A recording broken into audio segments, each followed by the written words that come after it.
Greetings, noble Spartans. Father Zac Povis from the Cathedral Basilica, here with another edition of 3-Minute Theology. What is faith?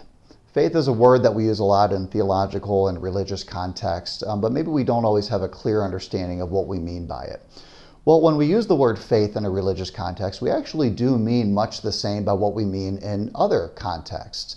Anytime you've ever learned something from somebody else, it involved an act of faith on your part. Our parents, our teachers, others are all people who we believe have more maybe knowledge or experience or expertise in certain subjects than we do. And if we don't believe that they're trying to deceive us, if we don't believe that they themselves have been deceived, we can choose to believe that what they're telling us is true, and that's faith. I might later go on to learn more about the subject myself and understand the reasons for why it's true and no longer need faith. But initially, if I'm ever going to learn something from somebody else, there is an act of faith on my part. In addition to parents and teachers, Christians believe that God himself has chosen to tell us certain things about himself, about ourselves, about the purpose of creation and human destiny. And the act by which we accept those things as true is what we mean by the word faith. Faith is the choice to believe something on the authority of the one who reveals it, in this case, God. There are many things that I can know about God without faith.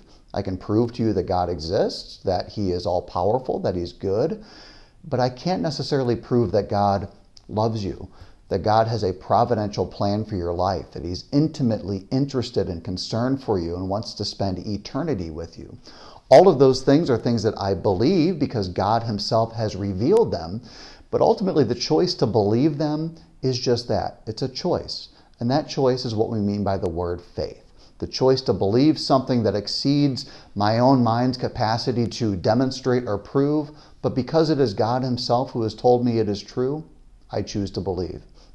Let's just say maybe two sort of practical things about faith.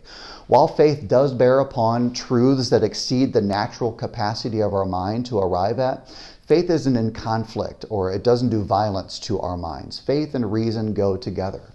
And so in moments in which we have difficulty having faith or have questions about our faith, it's good to use our minds to try to find reasons for why it makes sense to believe.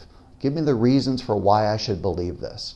So it's good to use our minds to sort of shore up the evidence for the things that we ultimately choose to believe on faith. Secondly, though, faith is first and foremost a gift. Because the truths of the Christian faith are supernatural truths, we believe that our minds have to in some way be supernaturalized, if you will, in order to accept them. That's what faith does.